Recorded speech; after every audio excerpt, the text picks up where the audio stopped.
રતનસિંહ દિલીપસિંહ ચાવડા. આજે તમારી એક મતથી જીત્યા મેળવી છે. હા, શું કહેશો એ બાબતે? એક વોટથી જીતવા બદલ હું સૌનો આભાર માનું છું. પણ એમાં અમારા પઢારિયા ગામની અંદર સૌ પ્રથમ હું અમારા રાજપૂત ભાઈઓનો ખૂબ ખૂબ આભાર માનું છું.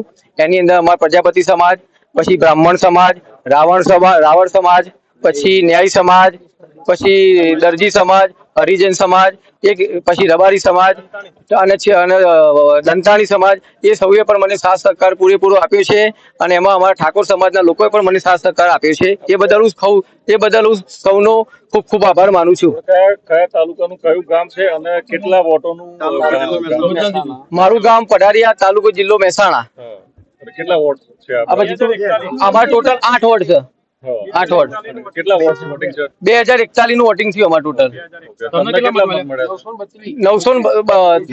933 વોટ અમને મળે. કેટલા ઉમેદવાર હતા સર? 2 ઉમેદવાર હતા. 2 જ ઉમેદવાર. અમે એક મતે અમે વિજય. સામે ઠાકોર સમાજનો ઉમેદવાર હતો. આજે એવું લાગે છે કે એક મતનું મૂલ્ય? હા, આજે લાગે. એક મતનું મૂલ્ય બહુ છે. છેલ્લે કેવી ફિલિંગ આવી તમારે? એક મતનું મૂલ્ય આજે સમજાયું મને. તમને કેવી ફિલિંગ આવી હતી? 800 જીતશું એવું લાગતું? હા, એવું લાગતું હતું કે છેલ્લા ટાઈ બી પડી શકે એવું લાગતું હતું. ના, રિકાઉન્ટિંગ નહીં.